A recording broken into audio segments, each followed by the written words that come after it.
Hi,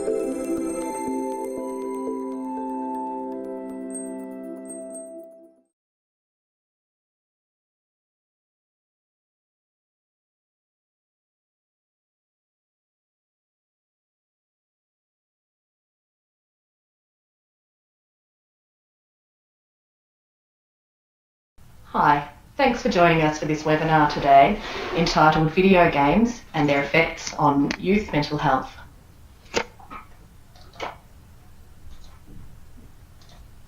My name's Karen Marriage and I'm a Senior Project Manager and Clinical Psychologist at Orygen, the National Centre of Excellence in Youth Mental Health, and I'll be acting as your moderator or host for the day. Before we get started, I'd just like to provide an acknowledgement of country. So Orygen, the National Centre of Excellence in Youth Mental Health, together with the Young and Well Cooperative Research Centre, wishes to acknowledge the traditional custodians of the lands across Australia on which our webinar presenters and participants are located. On behalf of its webinar presenters and participants, both organisations pay respect to past and present elders of these lands and extends that respect to other Indigenous Australians who might be present at this webinar. So today's webinar will focus on gaming, video gaming. I know that's a topic that many people have questions about. Many of our clients, if we work with young people in a mental health setting, are playing video games, and so some of us are taking a bit of time to catch up on what that means and are looking for some more information about the impact of gaming on a young person's mental health. So throughout today's webinar, you will get an increased understanding of who is playing video games in Australia, what type of platforms and video games are being used in Australia. We'll have a bit of a think about the literature that exists, because there is quite a bit of research on gaming and young people, so we'll have a look at that literature. We will think about how to assess the interactions between gameplay and player wellbeing, a question that many of us have. We'll look at the links between violent content and behaviours. We'll have a look at whether there are any. We'll spend some time thinking about what the positive outcomes might be associated with playing video games, and have a look at how serious games and gamification can assist us with the goal of improving mental health and wellbeing in young people. Okay, so let me introduce our presenters today. We're very fortunate to have with us Dr. Michael Carr-Gregg, who is one of Australia's highest profile psychologists. He's the Managing Director of the Young and Well Cooperative Research Centre, which is committed to exploring and understanding the role of new and emerging technologies in the lives of young people. He's an author of 9 books. He's on the board of the Australian Psychological Society and is a member of their e-psychology special interest group. He's the resident psychologist on Channel 7's Sunrise program, as well as a psychologist for Macquarie Radio 3AW.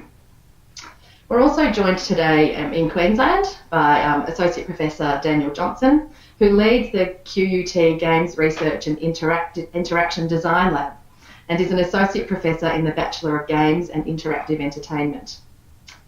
He has completed a Bachelor and Honours degree in Psychology, a Graduate Certificate in Higher Education, and a Doctorate on the Psychology of Human-Computer Interactions and Video Games, so, you know, very much his field of expertise.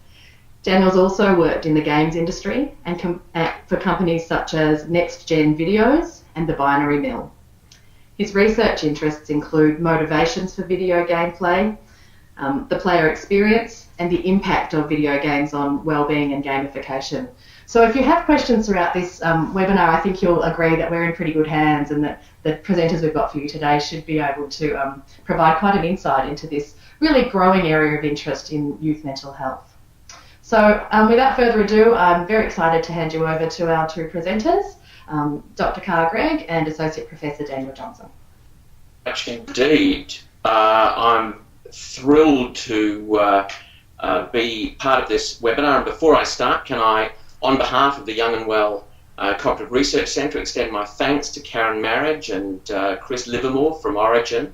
The National Centre for Excellence in Youth Mental Health, brilliant place, for their Herculean efforts in administering this webinar, and we've got a fantastic number of registrants, and we would well and truly not be here without the skill, knowledge and dedication of these individuals, so thank you very much indeed. I guess one of the big issues in terms of, and welcome Dan, I guess one of the big issues is who is playing video games in Australia, and I guess a really good way to start would be to start with some opening poll questions. So we might actually go to the first question, if we could, which is, who is playing video games in Australia? And we'll give you a chance to have a look at that. Michael, can you hear me? I can hear you loud and clear.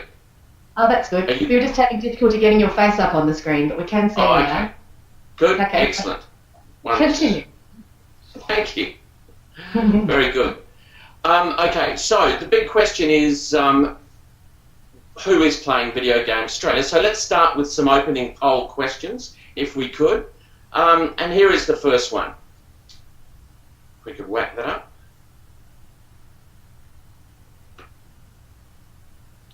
So the question is, the average age of a gamer in Australia is now how many years of age? And Dan, while people are answering this question, perhaps you could tell us, what is the sort of stereotypical view of the vast majority of the population?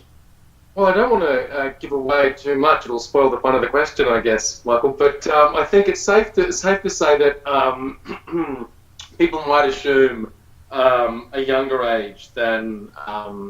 people might assume that games are primarily played by young males. Oh, look at that, we've got results already. And I think we either have a reasonably well-informed audience or an audience that know what sort of tricks we might try to pull. Are you going to do the big reveal, Michael? No, I'll let you. Okay, so the average age at the moment is 33 years of age. And it seems to have plateaued around that in the last couple of years.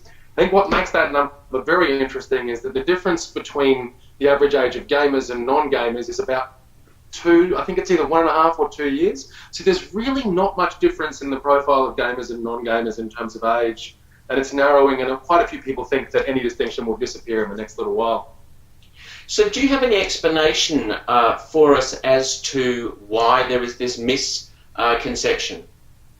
Yeah, look, I think it's a combination of things. I think there wasn't for a period of time. I think it's a generational effect, right? A while ago, younger people were really into games, but those younger people now are adults. But I think at the same time also the complexity of games as an entertainment medium and the quality of entertainment available has changed as well. So while games, I don't want to get into a debate about whether they were as good 20, 30 years ago, but they're certainly more complex, more involved, richer narratives, richer characters. So I think understandably, if they were more appealing to young people 20 years ago, the differences that were there between games then and games now are disappearing, and so is a natural kind of increase in the interested age groups as a result of that as well. Okay, well, we might go to the second question then, and I promise I won't bombard you all with questions, but the other question is, well, what basically percentage of video game players might in fact be female? And again, I think it would be true to say that the stereotypical view of many of the workers, certainly with young people in health, education and welfare, is that this is predominantly a male activity, and in fact young males.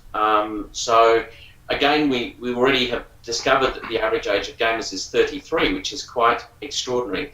So let's see if we can get an answer to what this in fact might be. And look, again, you've got some very interesting responses there. Again, Daniel, could I ask you to do the big reveal?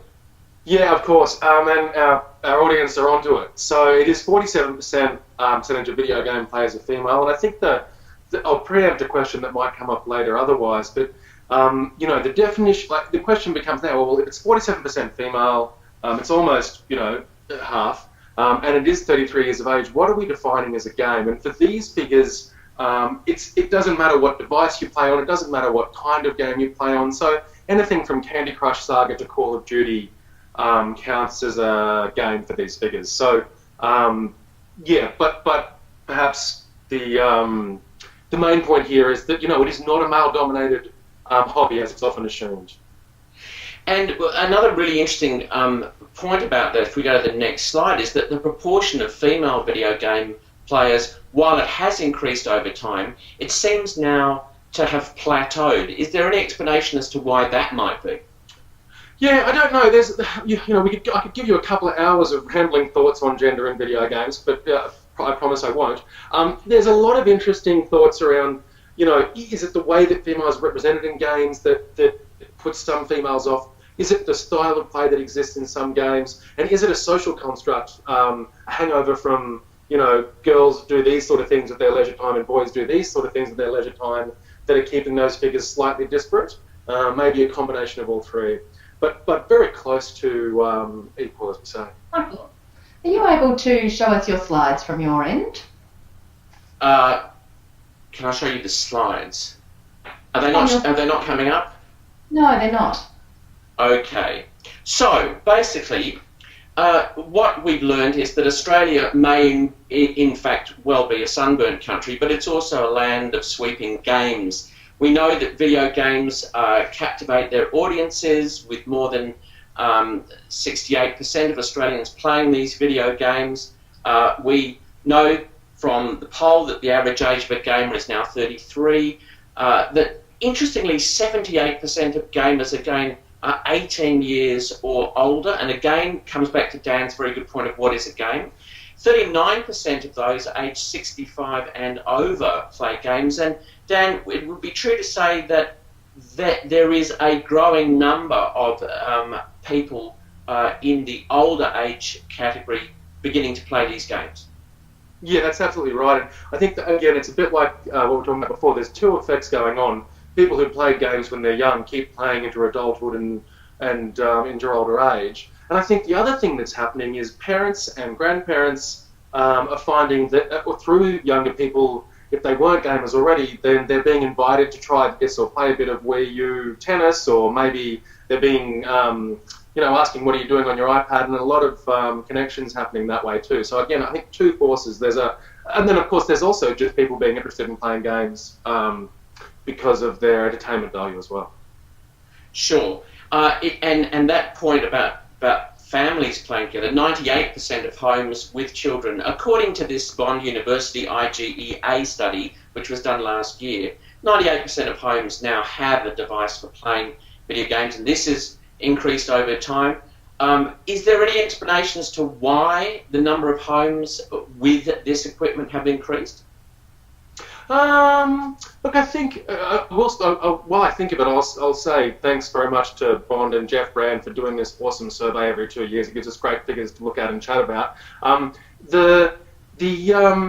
think it's just a really popular entertainment medium now, and I think the other thing is that consoles. So look, a lot of people are still playing games on PCs, of course, but consoles are becoming good at lots of things. You can watch TV through them, you can play games on them, and I think more and more it's becoming a ubiquitous entertainment medium for a range of ages, so that's just bringing that number up. And then, of course, you've got the increasing play of video games on mobile devices.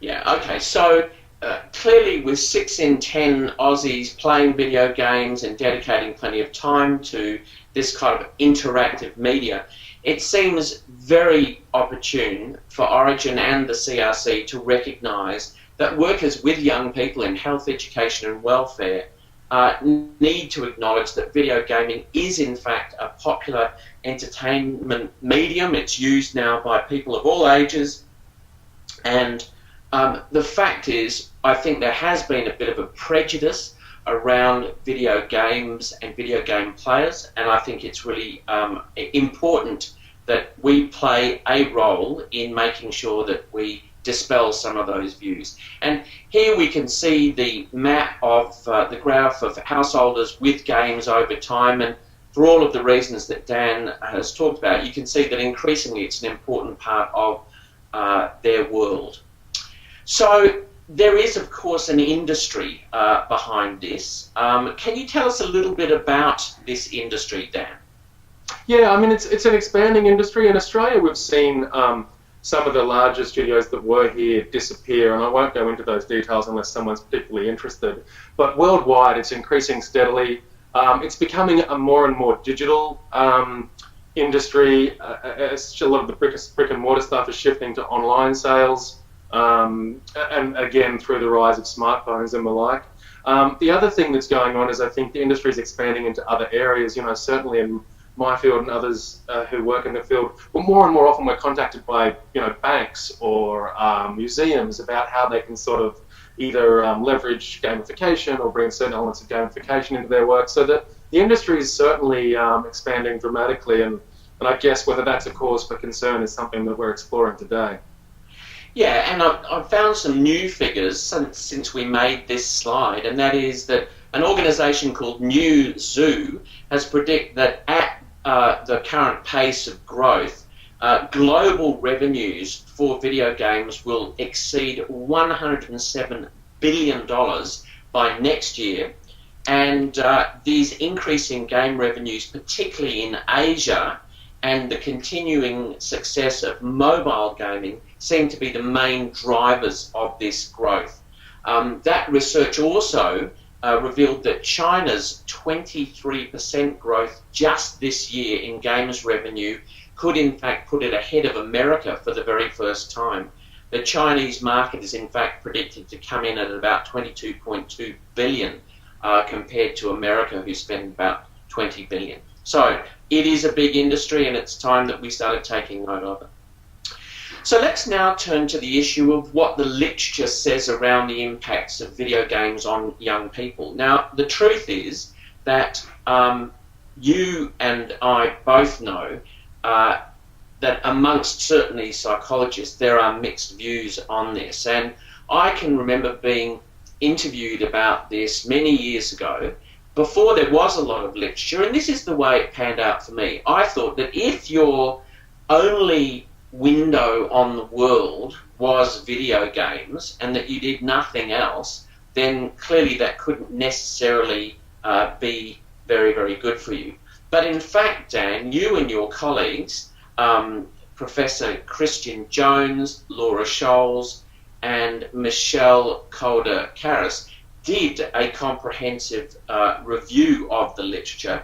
Can you just summarise for us what you found?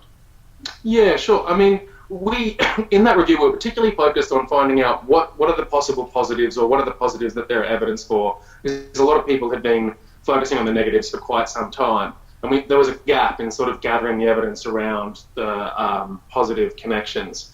And we found, so the screen that folks see there was some stuff where there was a clear and proven kind of link where you could be confident of the direction of causation.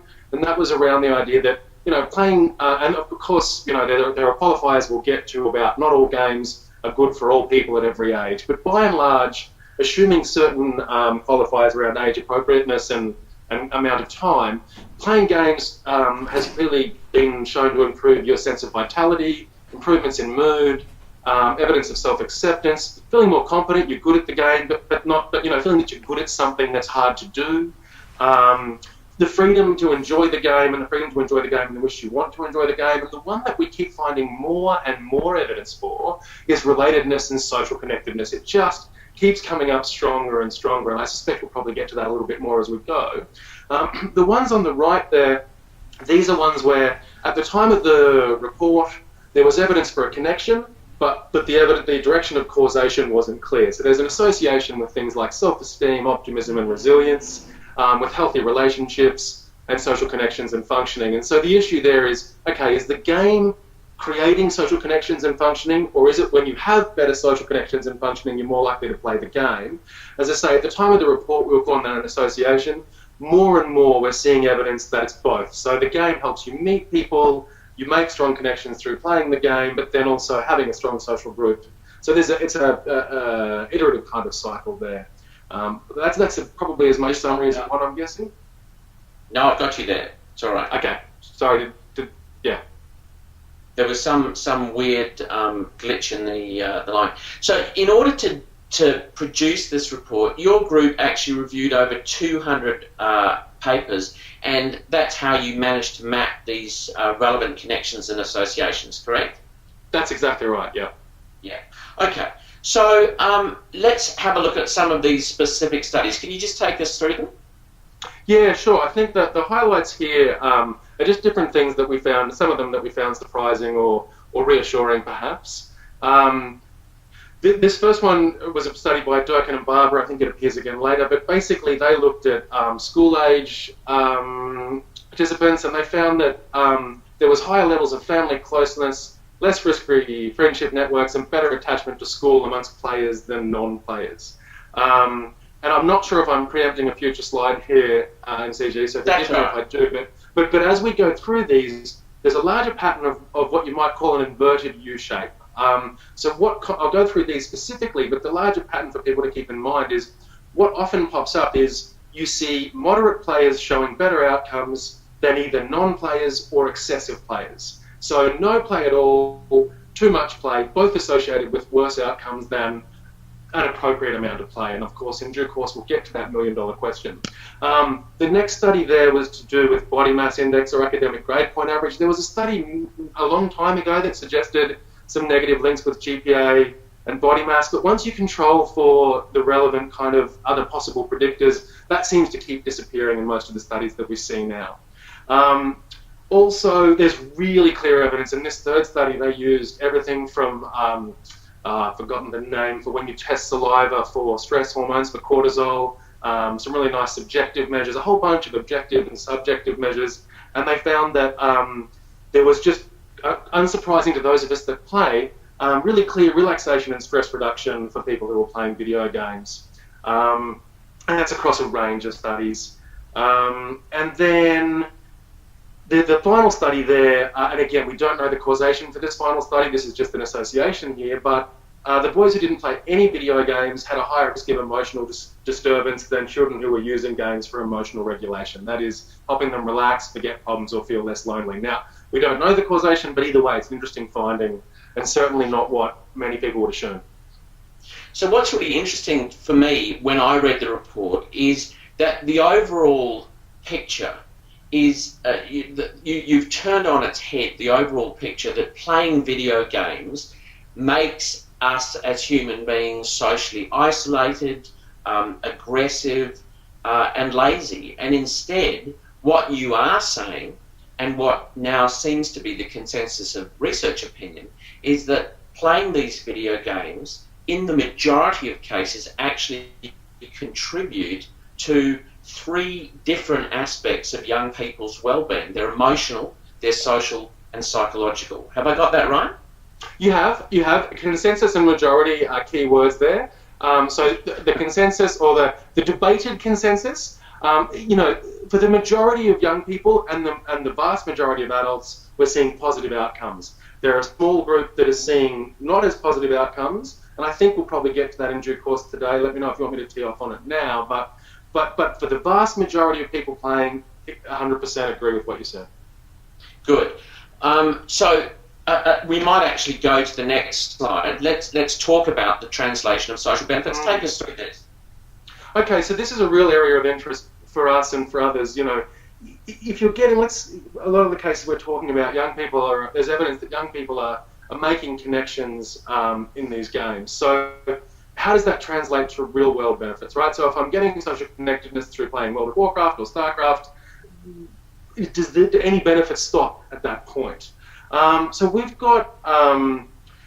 started doing some research on this, and we're seeing that it does tend to extend further out, right? And again, you've got to be careful with the causation versus association thing, but there's definitely an association, and in some cases, there's real evidence of causation. So that Williams study, they found quite clearly that people were using the game to meet new people, to form real-life relationships that involve both a digital and a non-digital component.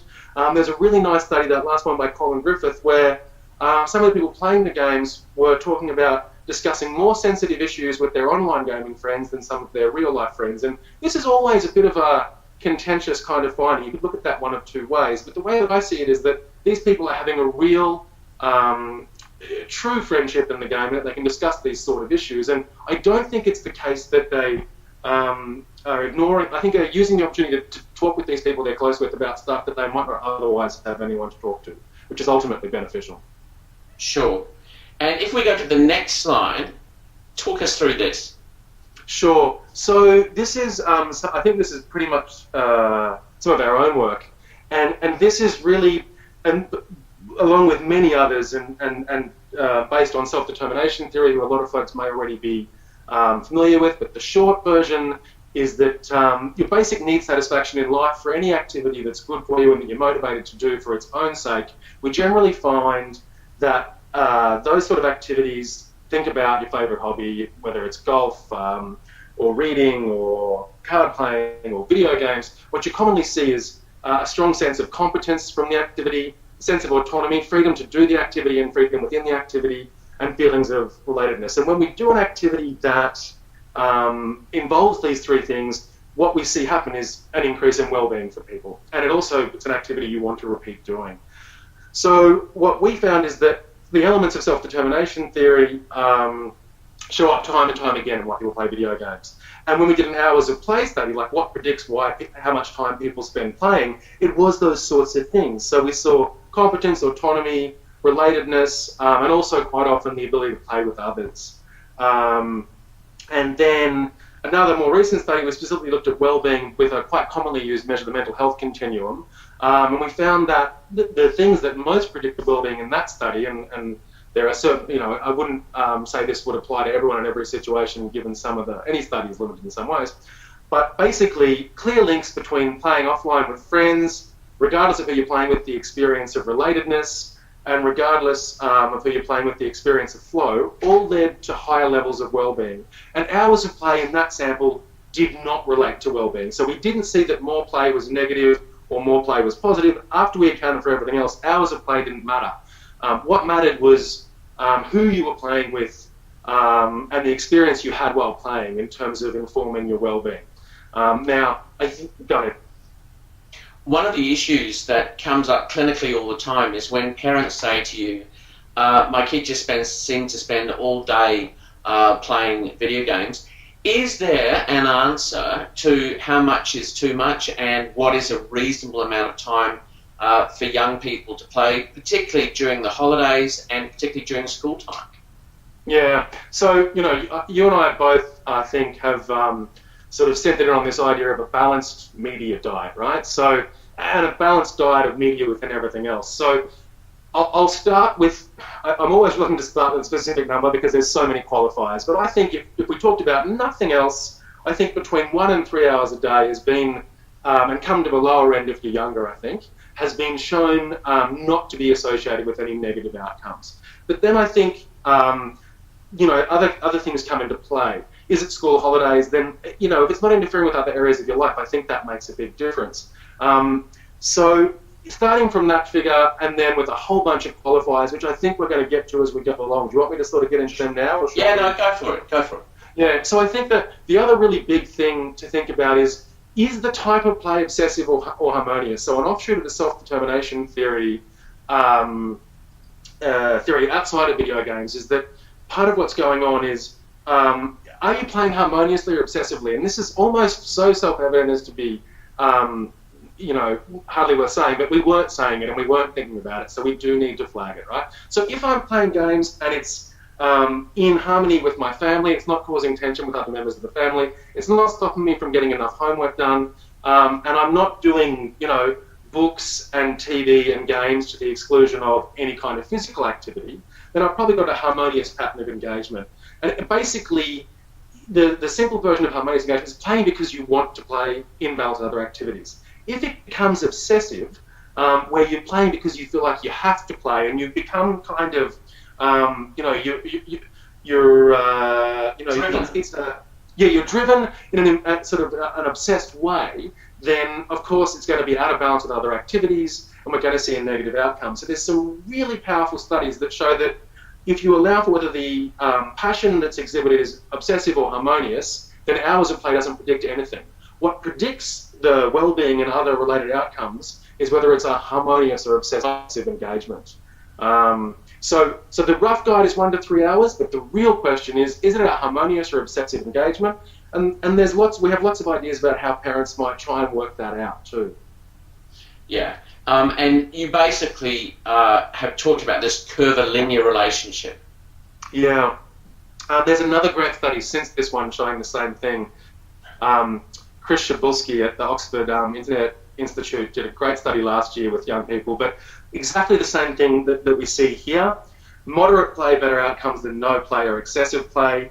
And the definitions of that varies across studies and across samples. So, we're back to sort of, I think, asking questions about what sort of play it is. But, quite clearly and consistently, I think that curvilinear relationship's occurring. And the no play group, we can't be sure a lot of the time if what the causation there is. And it's the same with the high play group, right? So are the no play group not playing because they have no social connections, so they're not being drawn into it? Or are they being denied the opportunity to connect with friends in a way that others are doing so? We don't know. And same in the excessive play group, are they having negative outcomes because they play too much, or are they playing too much because of existing issues in their lives?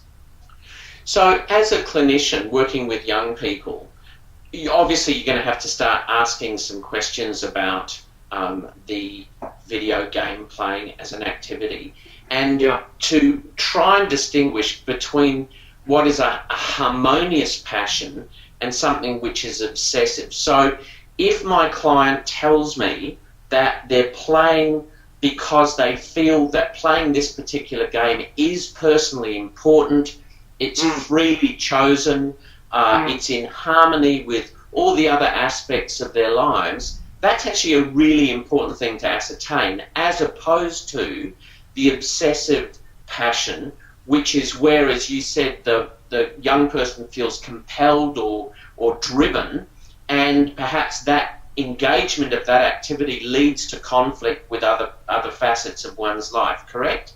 Exactly.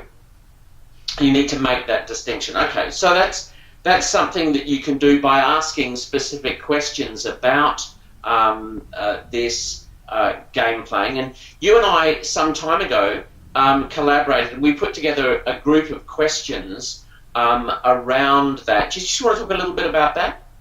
Yeah, I mean, there's a bunch of questions that are worth asking, but some of the other easy, obvious ones are finding out what the person's playing, who are they playing with anyone, what are the emotions they're experiencing while playing and after playing, sort of a mindfulness exercise, right? Like find out from them what are they going through, and also what's driving them to play. Is it, I feel like relaxing after work or I'm stressed about my relationship with this person, whatever it is. And is it a healthy kind of engagement with a fun activity, or is it a obsessive desire to escape the world that is thereby unhealthy? And I think one of the things I've been thinking about recently is if people who aren't playing games are wondering, I think sometimes it's hard to remove your own biases, but if you think about reading a book as an analog, right? If I'm reading the Harry Potter series, awesome. But if I'm reading the Harry Potter series 20 hours a day, not getting enough sleep, not engaging with school, not engaging with other people, all benefit is lost. And exactly the same here. So I think those are the sort of questions to ask.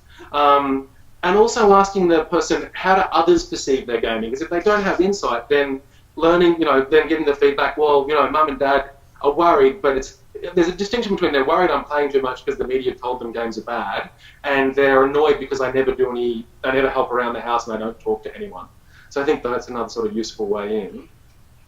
Yeah, one of the things that I would invite people to do is if you are actually screening young people and you're using the Headspace HEADS model to screen young people, which is a fine model, Golden Ring and Cohen, 1988, Contemporary Pediatrics it came out of, and they've just modified it and turned it into something really good. And I think they did that with the help of the National Centre for Excellence in Youth Mental Health. I think what you need to also now do is incorporate some specific questions about video gaming, which aren't actually in that redone HEADS model. And in fact, what we might do is make those questions available online, either from the CRC website or from the Orygen website later on, because I think that's going to be a useful tool for people. Yeah, absolutely. Okay, so I think you've basically covered most of what's on this slide, but just take us through it again. Sure. The only thing I'd add to what I said previously is that the really neat thing about the studies around obsessive and harmonious passion, again, hours of play goes out the window. What you see when you find an obsessive passion, after play, there's increased tension and decreased enjoyment. And this is the definition, I think, of unhealthy play. You're not getting any of the benefits. You're not feeling better after you play. In fact, you're feeling worse. But the harmonious passion, and again, hours of play didn't matter, increased energy, increased enjoyment. So high amounts of play only negatively impacted well-being in the presence of obsessive passion. So that's really what I think parents and clinicians should be trying to seek out is this an obsessive or a harmonious engagement? Sorry, Mike. No, I'm just wondering, do you find it difficult to convince parents of that? Because I do, from a clinical perspective. They will write me off as some kind of, well, you would say that, wouldn't you, because you're on the side of my son. But it is actually quite a difficult thing to get across. It is, and I do a lot of talking to parents about it, and so I think sometimes you get a mixture of suspicious hopefulness and relief. A lot of folks I talk to sort of say, well, no, it does look like fun, they do look happy, and I think it's really a question at young ages of teaching self-regulation, right? Like, as an adult, I have learned that during the work week, I can't play as much video games as I might like, even if I want to catch up with friends or whatever. But as a 8-year-old, I may not have learnt those self-regulation skills. And so I think we're really needing to sort of help people learn that skill in this space. But the other thing that I think is sometimes difficult for parents, and certainly I have, quite often I think obsessive passion and too much play is going to appear, and the research supports this, when there are problems elsewhere in the life. So when need satisfaction is low in your everyday life outside of games, far more likely to play obsessively with negative outcomes. I've got to tell you an amusing story, and that is I did actually refer one fairly educated parent to your study, and they came back and said, clearly in the pay of the industry. So at that point, I just gave up. Yeah, I wish. Yeah, so this is clearly your key message, is it not? What you play and how much you play are clearly not as important as when you, as who you play with and your experience while playing, yes? Yeah, absolutely. And the what you play there we haven't touched on much, but what we found with, and this was a sample of young adults, so again with the qualifier of age appropriateness, but the genre didn't matter. First-person shooter players weren't getting a different outcome to role-playing game players to... It wasn't about that. It was about the experience you had while playing.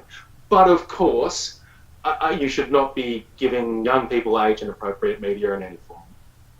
Now, I remember the first time I met you and the first time I actually heard you speak. And I remember you talking about these platforms and the types of video games available. Never has anyone made me feel so stupid in my life. So what I decided to do was become actually quite knowledgeable about the various platforms. And what needs to be understood by all workers with young people in health, education and welfare is that these video games are in fact available on a number of different platforms. Many of these games are available across platforms, and the major differences between platforms is essentially one of portability. But I wanted to talk about the various types of platforms that do in fact exist. So indulge me for a second, and please tell me if I get any of this wrong, because I'm still relatively new at this. But there are in fact essentially three, arguably four, ways in which you can play these games. Now, a lot of my colleagues were unaware of the fact that you can play video games on computers. And in fact, computers provide access to video games in various different forms. You can download games, or you can install them from a media such as DVDs and CDs. And that former option is increasingly common, that is downloading. And the visual fidelity of games on personal computers varies depending on the specific hardware configurations in these computers. But video games on personal computers are generally controlled by the players using a mouse and a keyboard, or a dedicated controller similar or identical to those used on consoles.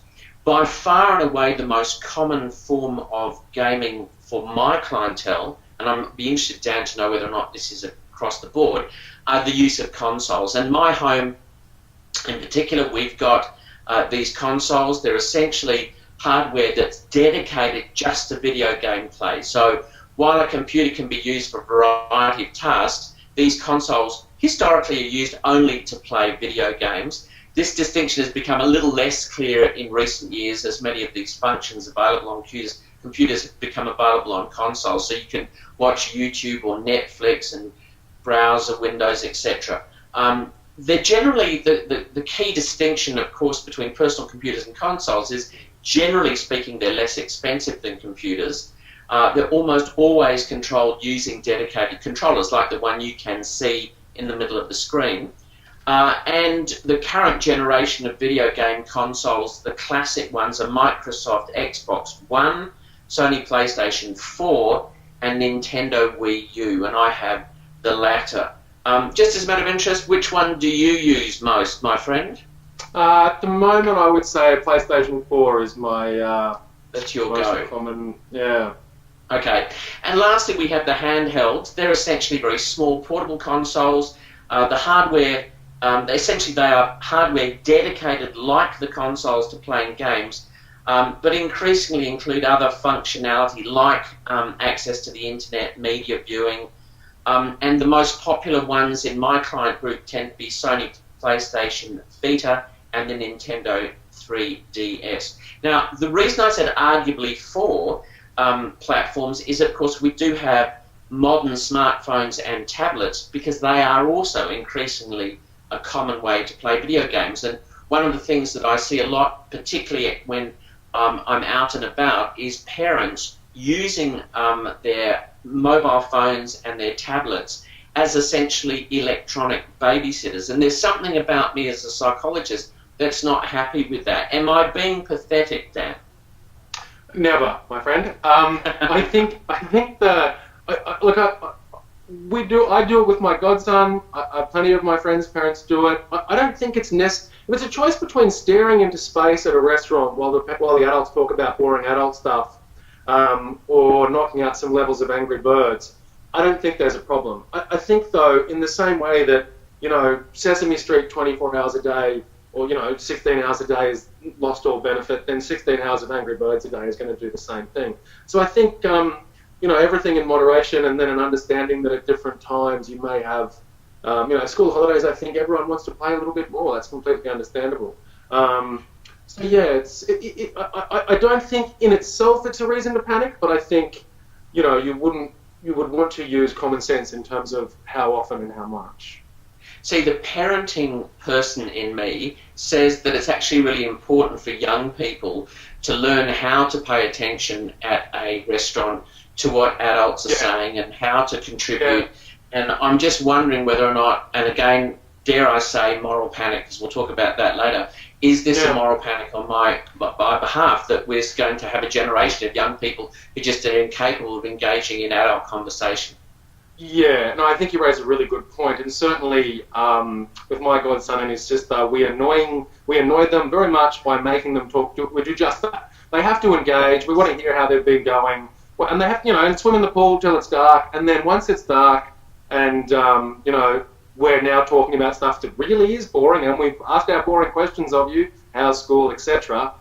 Then that's the way to go, and I think that's what I would recommend. It's that kind of that balanced approach, and certainly not that that's the default. I agree 100% that shouldn't be the default, but sure. I also think there are going to be times where it is going to keep everyone happiest, and I guess my point is your child will not grow up with massive issues if last Friday you let them play video games for 6 hours while you and your friends, had a dinner party.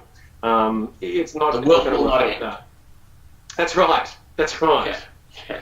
So the second part of my education from you is very much about the types of video games that there are. And one of the things that I've learned is that, in fact, categorizing video games is, in fact, not easy because everybody's got kind of a different, there's not a universally agreed upon genre. What I want to do is just take the uninitiated through the ones that I'm seeing most often that do actually relate to the graphic on the screen. So first of all, and Dan, I'll get you to comment on each of these types of games as we go through. Action games, better perhaps characterised as a super category that includes shooters, action, adventure and platform games. But if considered as a genre, action games are usually characterised by very fast-paced, intense gameplay that requires quite a bit of mental dexterity and hand-eye coordination, and particular examples of this are Uncharted and Assassin's Creed. Tell us a little bit about these action games. Yeah, I mean, it is a mix of games, but pretty much what you said. Fast-paced, usually a combination of fast-paced action sections that are a bit more relaxed. But a game like Uncharted, to try and add a little bit of colour to the description of the genre, has an incredibly complex story involving 3 really in-depth characters. One of the things I love about Uncharted is a great example for me in my lecture on gender in video games. The female characters are often consistently rescuing or outsmarting the main character who's a male. So it brings up some nice kind of balance, what a lot of the other games do.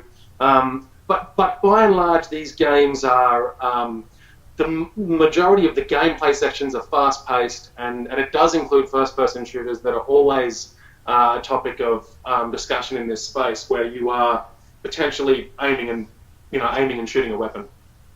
Yeah, and in this particular graphic, shooter games generally include a protagonist who moves around, controversially carrying a gun and basically shooting people. Again, very fast-paced, typically requires actions to be performed reflexively. The viewer sees the world the game world from the point of view of the protagonist, and generally you can't see the playing avatar, you can't see the person doing the shooting, and the player looks out from the eyes of the character. And there are examples such as Destiny and Gears of War. These would be the more controversial games and the more challenging ones for parents, yes? Yeah, I think so.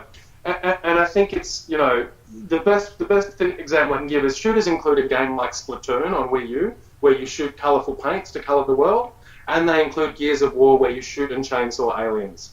One of these is appropriate for a 10-year-old and one is not.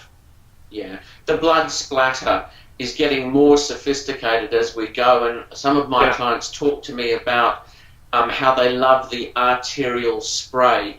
But we'll come to the violence video game issue in a second. So then we've got sports games. Now these are most often offering players the experience of playing a real-world sports like racing games. Sports games tend to vary in terms of the extent to which they seek to accurately simulate the actual world. The most popular ones amongst my clients are FIFA, the soccer game. Do you have any particular observations about these sporting games? No, not beyond saying that I think they provide many of the benefits of the real-world analogue, with the obvious exception of the physical exercise. The strategizing, the working as a team, the learning from your mistakes, the sort of the understanding of mental layout and a particular play in the sense of, this player moves here, that player moves there, I place the ball there. All those benefits are still there. You're just, unfortunately, at this point in the technology's development, not having to move around too much to engage. Yeah. Then we've got the RPGs or role-playing games. Now, these are story-centric. They often have a fantasy theme. They offer the player a great deal of flexibility in terms of character development and lots of different ways to approach challenges and activities undertaken in the game. These often can be quests which people go on with a group of people or others. They're generally large-scale in scope, and they offer the player a detailed and immersive world.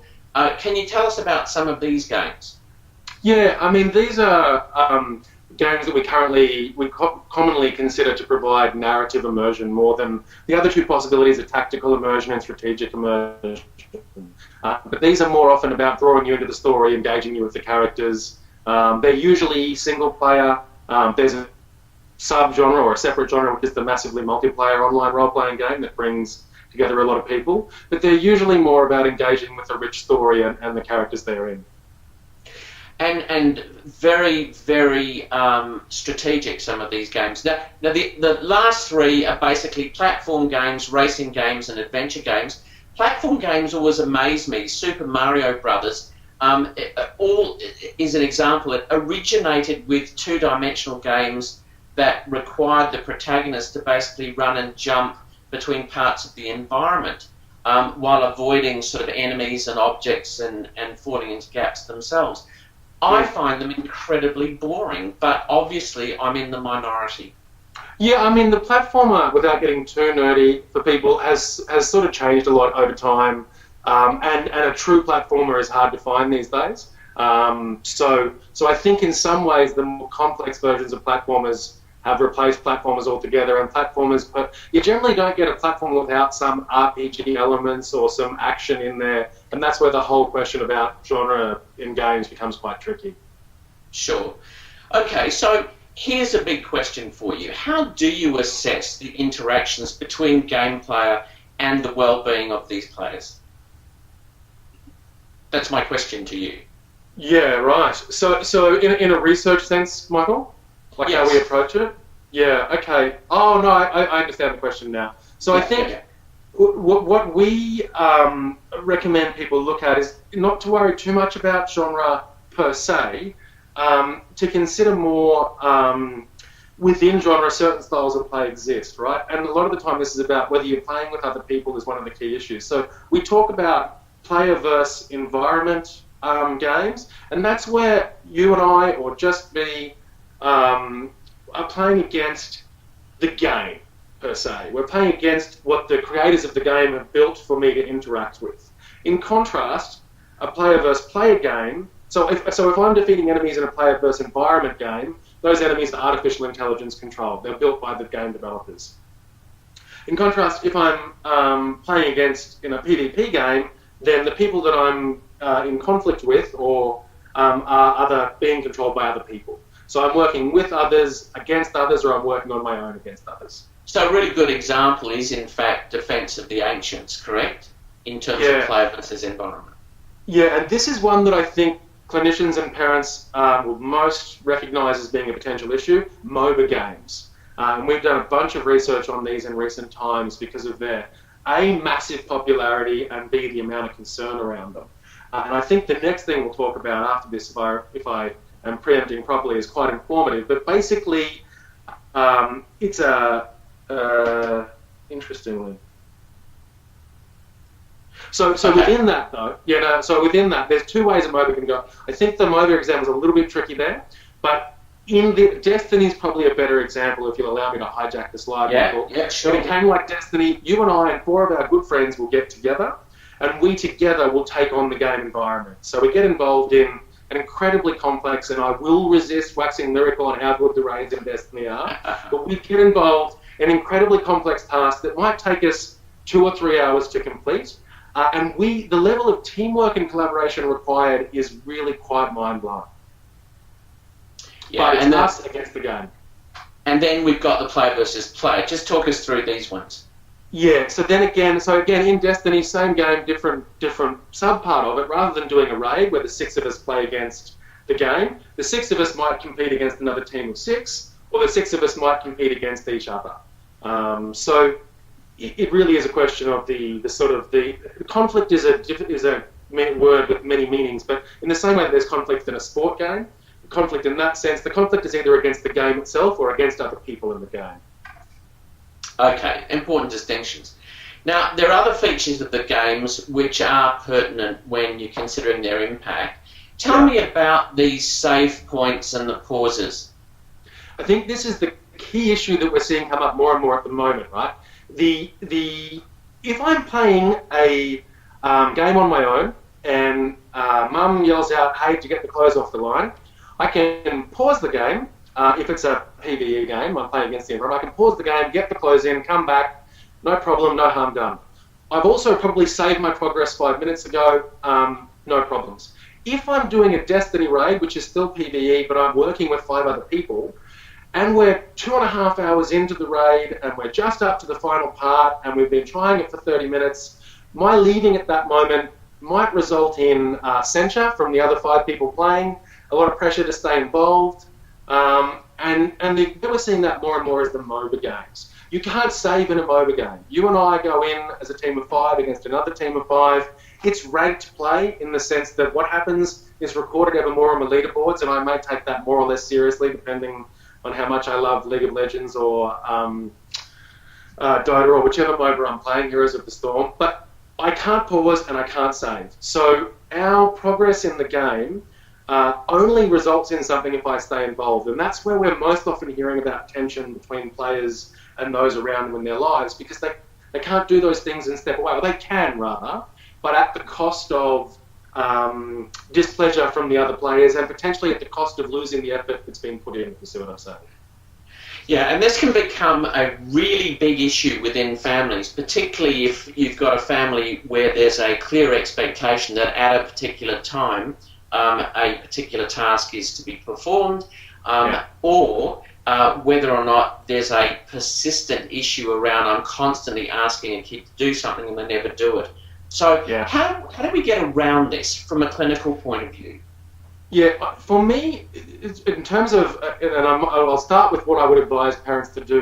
What I think it's about is teaching time management skills and teaching self-regulation. So if I say to my partner, I'm going to do a raid on the weekend, we're starting at 2 p.m, and she says, well, don't forget, at 5 we've got people coming over, then at 4:55, by hook or by crook, I'll be telling my teammates, I'm sorry guys, I've got to go. And if people are a bit complaining about that, I'm okay. I'm an adult. I've dealt with these things. So really, I think we need to teach kids about estimating how long a play session is going to be, being realistic about what other time, and I realise this, I'm sure there's lots of shaking heads and wouldn't that be wonderful, but this is the ultimate goal, right? Teaching kids how to estimate how long it will take. Can I afford to start a game if I'm going to have to walk away at that time?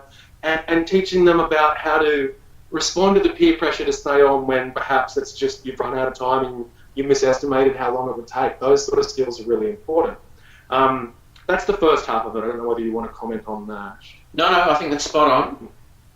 Go ahead. No, you were going to say.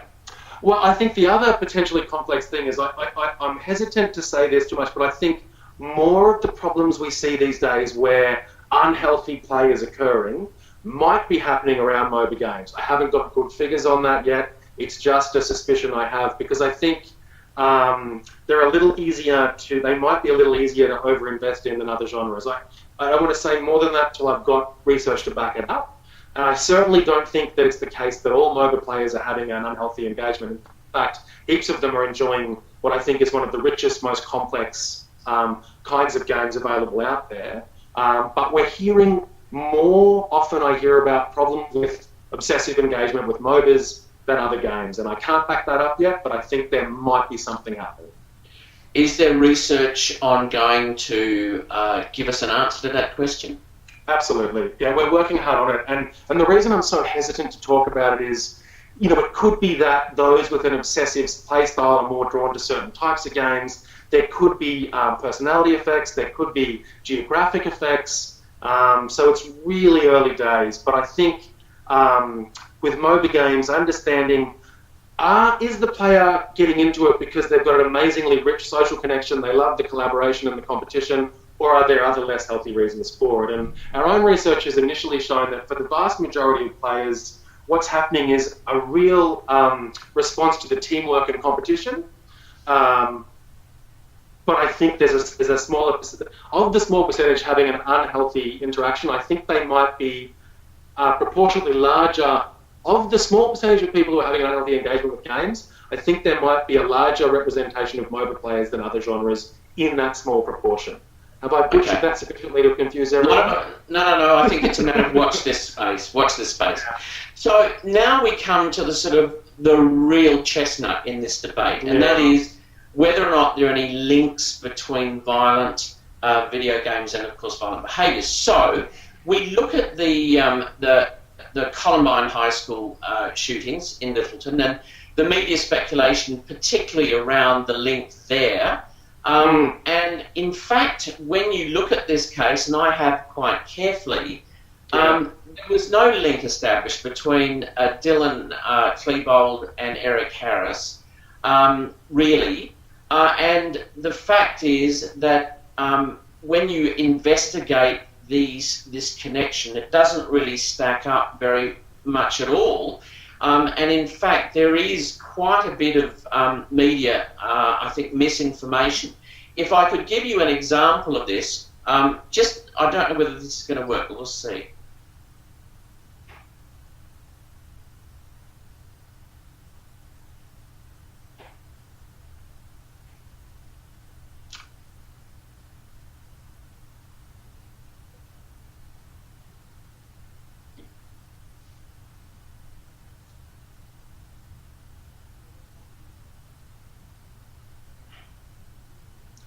I don't know about other people, Michael, but it's just a slideshow for me without sound. Oh, what about for other people? I don't know. Are we not even hearing the sound? Michael, it might help if you pull your headphone out. I wonder if it's coming through your headphone jack and not out for the rest of us. Is that better? Yes. Turn it up if you're able. I might actually start at the beginning. Yeah, but a study has found violent games can alter the brain after just 1 week of play. Violent video games have long been criticised for damaging kids' brains, and now there's proof. A new study used MRI scans to compare the brain activity of young men who played violent video games to those who didn't. And they showed a clear difference after just 1 week. Gamers displayed changed activity in crucial brain regions, including areas that control aggression and govern emotion. 2 newly released games being promoted as gifts this season are Battlefield 3 and Modern Warfare 3. Both feature a large amount of realistic violence. Okay, can you still hear me? I might actually plug it back in. So, proof, Daniel. MRI scans, very convincing. What say you?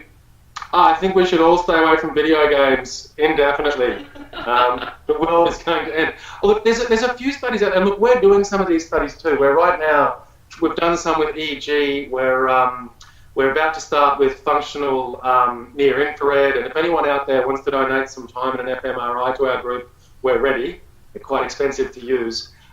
Look, this is going to sound a little bit like a cop-out, but our understanding of the brain and how it works is really still developing, and the links that the media make are not the links that are there in the study. If you go and read that study, they make some very cautious claims about some areas of the brain that might be very similar to this, might also be that, could also be immersion. The links that the media are making are just not there in the study. And the same can be said in exactly the same way with every one of the shootings. The first thing that's reported, and they're horribly tragic events, and it's such a shame that the story gets changed. But in every one, whenever it's reported, the media immediately goes to video games. And in every single case, including one where a 2-year study with groups in the FBI studied it for 2 years, they keep coming back and going, oh no, we can't establish any link at all between these actions and the media diets of the people who have perpetrated the terrible tragedies. And so the violence thing, I think the jury is still out. But there are a lot of problems with the research, which I'll move on to now if you're happy with that. Yeah, please. On that slide. The trick is, if I want to test, does game A versus game B have a different impact on you, and I'm testing for violence, it's almost impossible to get 2 games that are the same in all ways except whether they contain violence. So many of the games that say, look, games do cause violence, compare a game like Doom, where you walk around shooting aliens and monsters, to a game like Myst, where it plays soothing music with still images and you click on things to explore. And they say, look, the violent game made people more aggressive and the non-violent game didn't. So the first problem is you're not isolating the violent aspects of games, you're comparing apples and oranges. The second problem is, what do they mean by became more aggressive in that study?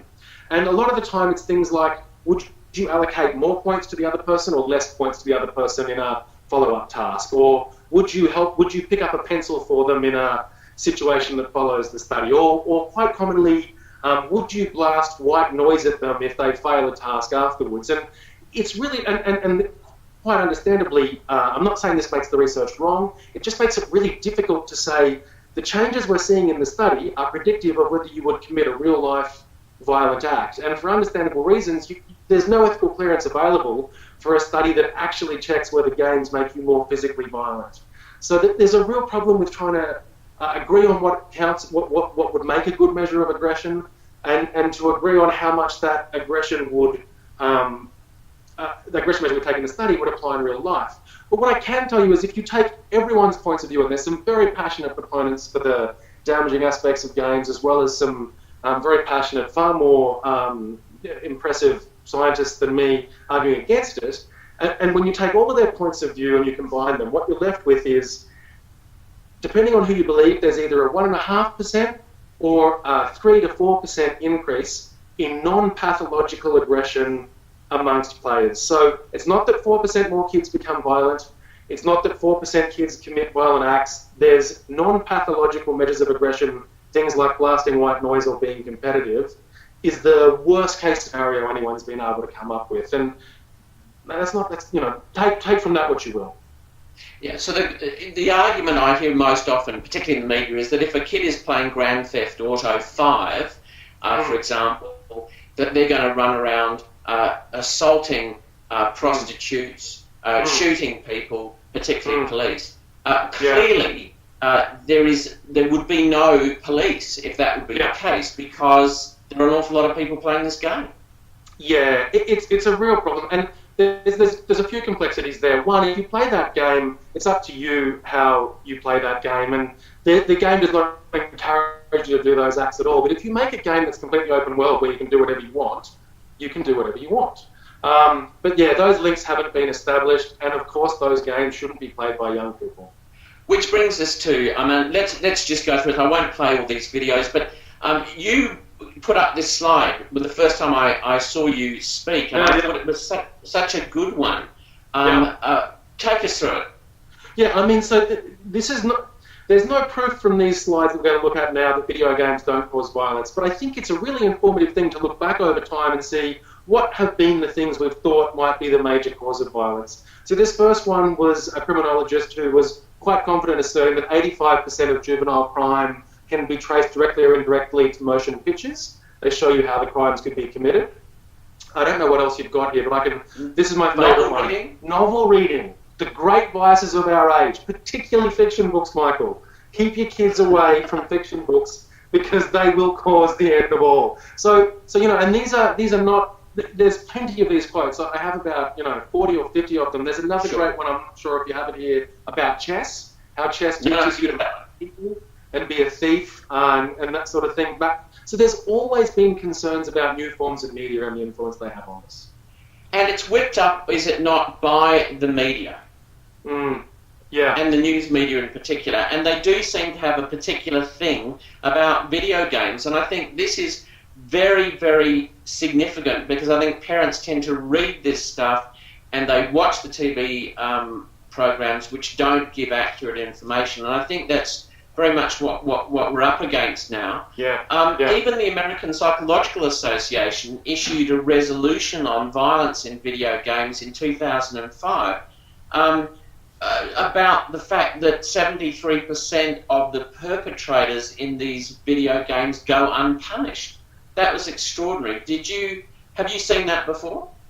I think I have, yeah. I think that for me the larger message is that the media focuses on violence as being a harmful thing in games, but there's a much more complex interaction going on between people. And, if you're blowing away aliens, that's one level of engagement with violence. But where you're dealing with, there's a wonderful game called Heavy Rain that for people 16 years and over is a really interesting way of engaging with, what you would, it involves very briefly a father's son being kidnapped and him chasing down clues and fighting back. And it presents you with a number of really interesting moral dilemmas around violence as you go. And I think, if anything, it makes you more thoughtful about violence and when and how and that sort of thing. And I think that's really partly what this is getting at. Okay, so people who are interested in this, they might like to have a look at this book by Kutzner, Grand Theft Childhood, basically a much more thoughtful analysis which says what you've been saying, which video games don't affect all people the same way. The real debate is between these two, isn't it? Tell us a little bit about these guys. Yeah, so look, these are the guys who, the 2 and 4% I came up with before. There are some really good meta-analyses published by both these guys that really start isolating the issues around publication bias, which briefly is that we're far more likely as a scientific community to publish a paper if it finds an effect. So you've got to allow for the fact that more studies that found a link will be published than studies who found no link. But they really get stuck into comparing things like what's the predictive utility of, if we take the worst case scenario, the predictive utility of violent video games for real world violence versus things like your home life, violent parents, all sorts of other issues. It's a fraction of a fraction of a fraction. And the point that Chris Ferguson makes, and I would really encourage people to go back and watch the previous video you had from Chris and to read some of his recent publications, I think he brings a really balanced point of view saying, this is what the figures tell us, this is what the other influences are. Why are we focusing on this tiny to nothing thing when we could be focusing on all these much more pressing issues? Yeah, and Anderson's view is that basically video games basically are scripts for behaviour that are then applied by people outside the game world, that kids learn from this stuff, and that it's desensitizing them. It's really the normalizing, sanitizing, and glamorizing argument. And counter to that is, in fact, what I consider to be a much more reasoned argument, which you've already articulated from Chris Ferguson. So I'd encourage people to do that as well. Tell me why these differences exist. Yeah, I mean, I started off on this a little bit before. It's really the, how do I compare a violent game to a non-violent game? If there's violence in a game, it really is part and parcel of that game. So it's quite hard to compare game A and game B in that way. And also, the other confound is the violent games, because sometimes you could debate the definition of violence. Super Mario Bros. Is considered by some to be a very violent game because you jump on the head of little mushroom people. But when you compare them, the other problem is they differ in the pace you play at, whether frustration, a key part of many games is that balance between being frustrated by a challenge, then overcoming the challenge, and how competitive they are. So it's sort of like I put you through a high-paced, frustrating, competitive, highly engaging interaction, or I put you into a very relaxing, non-competitive interaction, and then I test you afterwards for almost anything. It's really hard to then say that was about the violence in the game. Sure. Okay, so the conclusion we reach from this is that the jury is where? Is it out? Is it still considering its verdict? What say you? Look, I have a point of view, and so my point of view is that in a very small minority of cases, there's cause for concern around interactions with video games, and anyone thinking carefully about it, I think, can identify those cases using some of the things we've talked about. In the majority of cases, I think the message is a balanced media diet. Play some games, read some books, watch some good TV shows, and then balance that with some real-world interactions and getting outside. And I'd also say that people need to use ratings, and particularly parental controls. What a lot of people don't realise is that the parental controls built into many of these games now, particularly the hardware, mean that if you have a young child and they put in an R18 game, it just won't play if you've actually set it not to play R18 games. So that's actually an important learning as well. Can I tag one more thing on that, Michael? Sure. Is parents, play these games with your kids. Find out what they're playing by playing it with them. Ask them to talk to you about what they're playing, how they feel when they're playing, those sorts of things.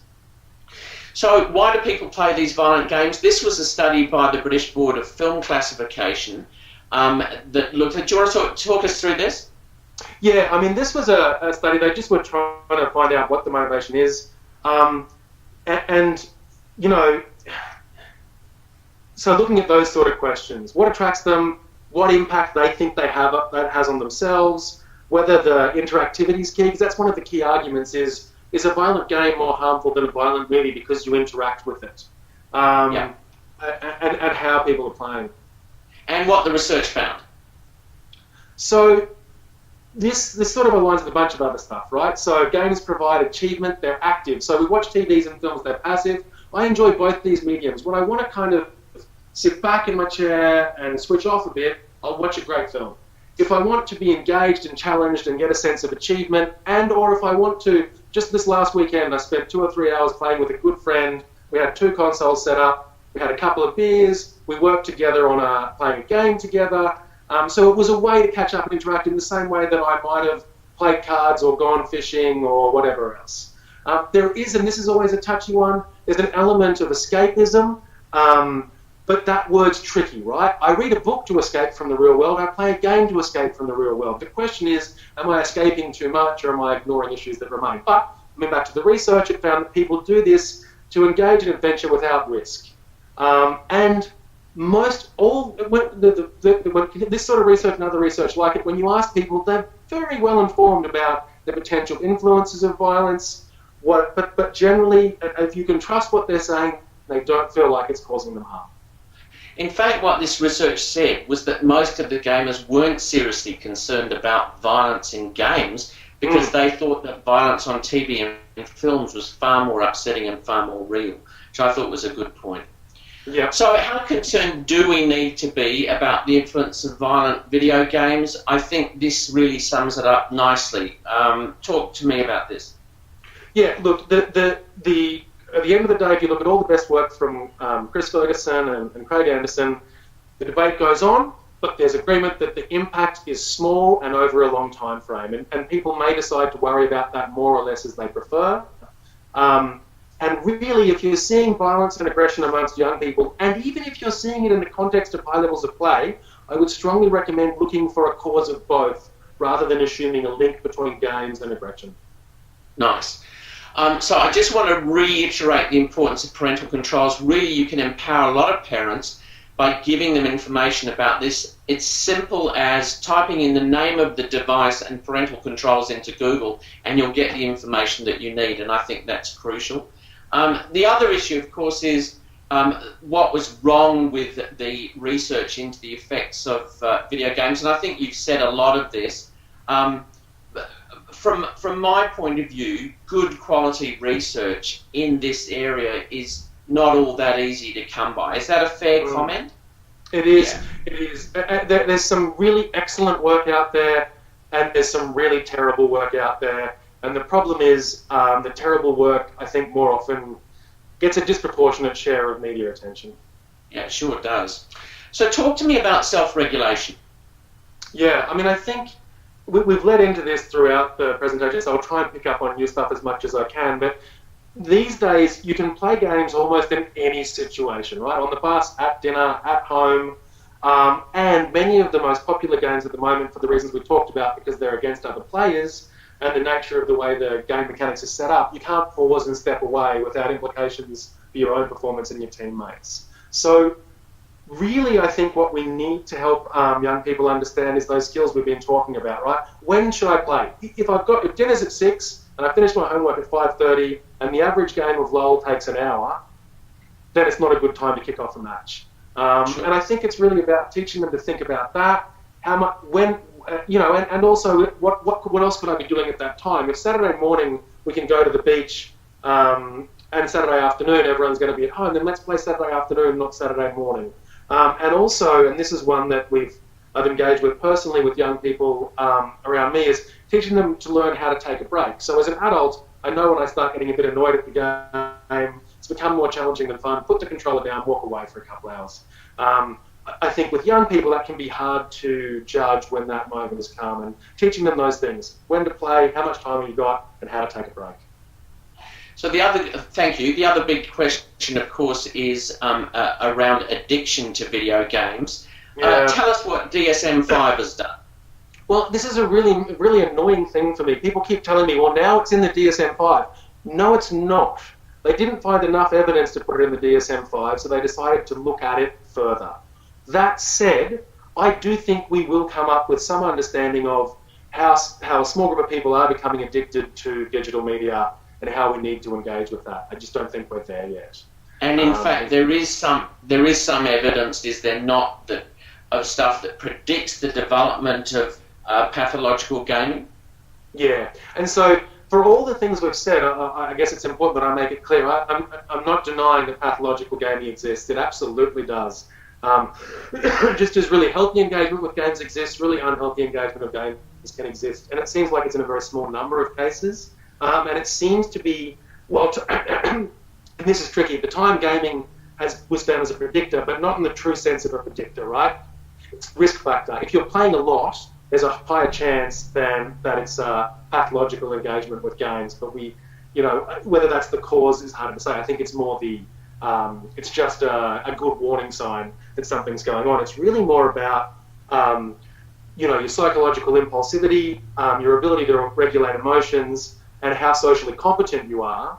And this is emerging work, it's early days, but they're much better predictors of whether you're likely to engage pathologically. And part of that pathological engagement probably will involve greater amounts of time spent playing. The other stuff that pops up is there's some stuff around other existing conditions, and ADHD, anxiety, and depression came up in this study. But what I think you're really talking about is the larger body of research showing low need satisfaction, issues in other areas, more likely to engage obsessively, pathologically unhealthily. Sure. Okay, we're running out of time, so I'm just going to skip forward a little bit. So basically, to sum up, is playing video games good for you, Daniel? It's terrible for you. No one should do it. No. I think in the vast majority of cases, yes, it's good for you, and particularly, I'm always cautious about giving time. So I feel like what I can say is an hour or two a day is almost no chance that you've got unhealthy stuff going on. Quite possibly with more than that, it's still very healthy, but we need to start asking all those questions we've raised. Okay. We've talked about the fact that there were issues with research on the impact of video games on young people. I really think it's important that people take note of this, have a read of Daniel's comprehensive review and have a look at his research, and you'll see all of these issues come up. Not in his research, of course. Talk to me a little bit about to finish, can we use games, serious games and gamification, can that assist with mental health and well-being in young people? Yeah, so there's some really nice stuff happening. Gamification's an overused term, and I've fought it for a little while, but let's just accept that it exists. With a greater literacy around games and the engaging nature of games, it's the opportunity to take elements of what make games engaging and apply them in different areas to encourage people to undertake behaviours that are good for them outside the game world. So, the Nike Fuel Band's a great example. It uses gamification to encourage you to exercise more. There's much debate at the moment about what the best means of gamification is, and there's some evidence that, it's clear that if you apply gamification wrongly, you'll have the opposite than the desired effect. You'll demotivate people. I guess given the time we've got, the pointer I would make is you look at self-determination theory and types of motivation, intrinsic, extrinsic, and look at the work linking gamification to that. There's a lot there. The short version for people today is I think that we can use game elements to make those things more engaging. And then on the other side of the fence, well, actually, there's debate about whether Superbet is gamification or a game. Doesn't matter. Fantastic example of using games to improve resilience and encourage people to engage with challenging life events. Jane McConnell's work who created Superbetter is fantastic. Highly recommend people look at that. He's actually got a great TED talk too, if anyone's got the time. So from my point of view, I think what should mental health workers say to parents? I think content is important. We need to monitor the content of what kids are doing. Keep them, obviously, if they're very young, away from the violent and explicit stuff. Follow the ratings and age recommendations. I do think we should monitor the time, and I agree wholeheartedly with your time frames.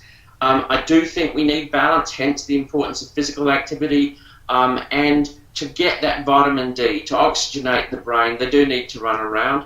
But I think we do have to lay to bed the idea that, video games are Satan. They're not. Clearly what your research shows is that they can be great fun, they do have emotional benefits, and of course they can be used for fitness as well. Ultimately, as in all matters to do with young people and parents, communication is absolutely key. Did come across this app, this program the other day, which you can download for iOS, and it's called Our Pack. Jamie Oliver was spruiking it, and I have recommended it to a few parents and they absolutely love it. Are you across this particular app, Dan? I'm not actually. I'm excited to download it and have a look. All right, will you do that? All right, Karen, I think it's back to you and questions. Well, guys, we've had a lot of questions. People have been a very engaged audience here throughout the hour and a half that we've had them. But I think you've answered many of them. We don't have a lot of time left, and I don't think that's a problem because we've answered most of the questions. We did get a couple of questions about whether there's a checklist or an assessment that clinicians can use to help them make the distinction between obsessive play and harmonious play. Do we know of anything that exists that people can access for their clients? People are going to think that's a setup, but I know for a fact it's not a setup, but we are in fact working on that. And I think I can only assure people that wasn't a setup. So we are working on that. We have a draft that I think we're happy to share. We're happy to share it, I think, Michael? Yes, absolutely. Yeah. Okay. So we can perhaps post that somewhere, Karen. You'll know where, I guess. We're getting the recording of this webinar up on our website, so we might be able to attach. People have also asked whether they can get a PDF of the slides, so possibly we can attach those things when we record them on our website. There was a more question about therapeutic approaches to young people who are in that obsessive or addicted end of the spectrum and how we might manage them. I think you may have touched on that when you talked about things like teaching them self-regulation and helping them to understand what else is coming, how much time they have available. Is there anything else that you might suggest for clinicians to think about how they might approach the issues with clients who do have problematic use? Do you want to take that, Michael? Oh, you go, Dan. For me, the obvious starting point would be to find out what's driving them, what's the benefit they're getting from the game that's driving them to play obsessively, and help educate about other ways to get that. So if it's social connection, other ways to connect. If it's feeling of competence, other ways to get that feeling of competence. And if it is escapism, what are you trying to escape from? Okay, I think that probably brings us up to the end of our time and answers most of people's questions. I thought we might just draw people's attention, if they have an interest in this area, that we're very excited at the moment to be able to be telling people that we have online modules available for people to study at home in the area of how to use technology in their clinical practice with young people who have mental health difficulties.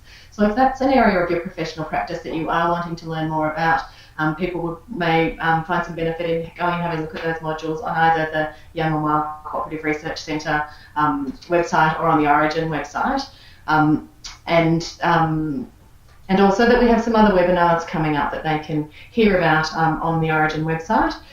The next one that we have scheduled is on the 4th of February, and it relates to young men's mental health and is presented by Dr. Simon Rice, who's another great presenter. So I'd like to thank you, Michael Carr-Gregg and Daniel Johnson, for your time this afternoon. I think it's been very informative and you've answered a lot of people's questions. It was a really well-attended webinar. There's clearly a lot of interest in this area and people were asking a lot of questions that you've been able to answer. So thank you for your time today.